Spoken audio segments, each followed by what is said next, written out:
kurbanı keserken dikkat edilmesi gereken hususlar var. Her hayvan kurban olmaz. Yani bu kurbanlardan işte koyunlar vardır, keçiler vardır, inek, sığır, develer vardır. Ancak bunlardan kurban kesilir. Yani horozdan kurban olmaz. Bu koyun ise işte birinci yaşını bitirmiş 2 yaşında olması lazım. Sığırlarda, ineklerde 2 yaşını bitirmiş 3. yaşında olması lazım. Deve ise 6. yaşında olması lazım. Kör, topal, uyuz olan bir hayvan olmaması lazım. Şafii mezhebinde kulağından hiçbir parça alınmaması lazım. Hanefi mezhebinde kulağının 1/3'inin alınmaması lazım. Çok zayıf olmaması lazım. Yani Cenab-ı Allah'a hediye vereceksin. Kurban keseceksin. İşte burada da aslında Kur'an-ı Kerim'de bizim için bir örnek var. Habil ve Kabil. İşte Kabil kıskançlığından dolayı kardeşini öldürdü. Niye? Çünkü Cenab-ı Allah kurban sundular. Birisi en güzel malının en güzelini verdi, öbürünün en çürünü vermeye çalıştı. Cenab-ı Allah en güzeli kabul etti. Öbürü kıskandı, kardeş katili oldu. Onun için yani en güzel mallarımızın en güzelinden len tenalul birra hatta tunfiqu mimma tuhibbun. Sevdiğiniz şeylerden infak etmediğiniz müddetçe birre, cennete eremezsiniz. Onun için Müslüman bu şuurda bunları yapmalıdır. Yani işte efendim ben et vereyim, kesmeyeyim olmuyor, yerine geçmiyor. Veyahut da efendim ben kurban bayramından sonra 10 tane, 100 tane kurban bayramından sonra kessen, kurban bayramı 1. gününde kestiğin bir koyuna denk gelmez. Yeri ve zamanı belli olan ibadetler vardır. İşte efendim kurban bayramı, o zaman da kurbanı keseceksin. Çünkü Cenab-ı Allah bizleri bazı vakitlerle tayin ettiği bazı ibadet vakitleri var, zamanları var, mekanları var.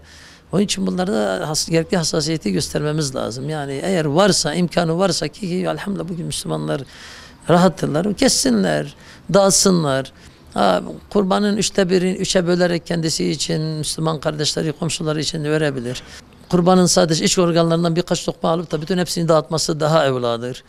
Alsın, dağıtsın, Müslümanlar, fakirler sevinsin, hatta zenginler de sevinsin. Çünkü bu Cenab-ı Allah'a yapılan bir ibadet ve bu ibadetin sonucunda Müslümanın sevinmesi lazım. Ya ben Allah'ın emrini yerine getirdim. Ben Allah'ımı inşallah bununla razı etmişim. En büyük sevinç aslında odur, Allah'ı razı etmek. Mesele kan akıtmaktır. Bayramın 1. günde Cenab-ı Allah'ın en çok hoşuna giden ibadet kanın akıtılmasıdır. Dolayısıyla ben gittim kasaptan, ya benim koyun 30 kilo çıkacaktı, ben 50 kilo çıkardım, olmuyor. Çünkü Cenab-ı Allah'ın istediği şey odur. Cenab-ı Allah ne istiyorsa onu, yani kafamızda başka şeyler yorum yaparak bu daha güzel diye o düşüncelere kapılmayalım. Kurban kesilirken dikkat edilmesi gereken hususlar var yani. Nefes borusu, yemek borusunun ikisinin kesilmesi lazım.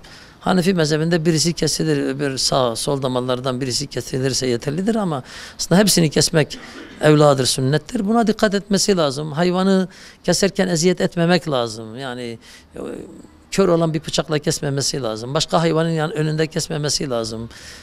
Kendisi kesebilirse daha efdaldır. Olmazsa kesen bir kişine vekaletle ona versin. Yani akıllı Müslüman balik kişi üzerine sünnettir bu kurbanı kesmek ve çocuk da kesebilir. Hatta ehli kitap olan bir kişi. Yani ehli kitap olan bir kişi de kurbanı kesebilir ama kafir bir kişi, inanmayan bir kişi, müşrik bir kişi kurban kesmesi yerini bulmaz. Kurban kesiminin zamanı vardır.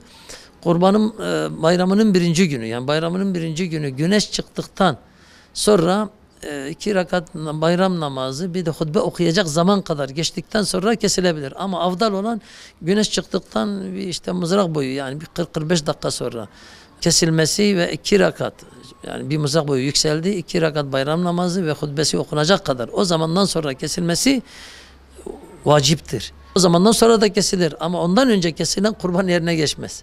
Sadece bir hayvanı kesmiş olur. Bayramın son gününe kadar kesmesi lazım. Mezhepler arasında ihtilaf olmuş. Şafii mezhebinde kulağından bir parça gitmişse olmaz. Hanefi'de 1/3'den daha az gitmişse olur. Ama işte Şafii, ben Hanefi'yi taklit edeceğim, 4. günde keseceğim dese olmaz. Çünkü talfik oluyor. Çünkü Hanefiler taklit ettiği Hanefi mezhebine göre o gün kurban kesilmez. 4. gün kurban kesilmez. Bitiyor 3. günle beraber. O fıkıh hükümlere dikkat etmek lazım. İnektir, sığırdır, devedir. Bunlarda 7 kişi ortak olarak kesebilirler. Hatta işte 7 kişi de kurban için mi kesecek bir şey, ben buzdolabıya et koyacağım. Yani kurban kesmen gayesiyle olmazsa bile Şafii mezhebinde olabilir. Ama maksat takarrup olacak. Allah'a yakınlık. Allah'a yakınlık olacak. Hanefi mezhebinde de böyle. Hanefi mezhebinde takarrup olacak. Yani Allah'a yakınlık olacak. Mesela adamış, akika kurbanı. Bunlarla beraber 7 kişi ortak olabilir. Ama Şafii mezhebinde yani bu kurbanı kesmek için 7 kişi aynı gaye için olmasa, hepsi de kurban kesme adıyla olmasa bile 7 kişi ortak olarak bir deveyi, bir sığırı, bir ineği kesebilir. Küçük başlarda olmaz. 2 kişi ortak olarak bir koyunu kesemez. Bir kişi kesecek ama kestikten sonra malı oldu. Ya ben bu parçayı bu kişinin sevabına dağıtıyorum dese olur.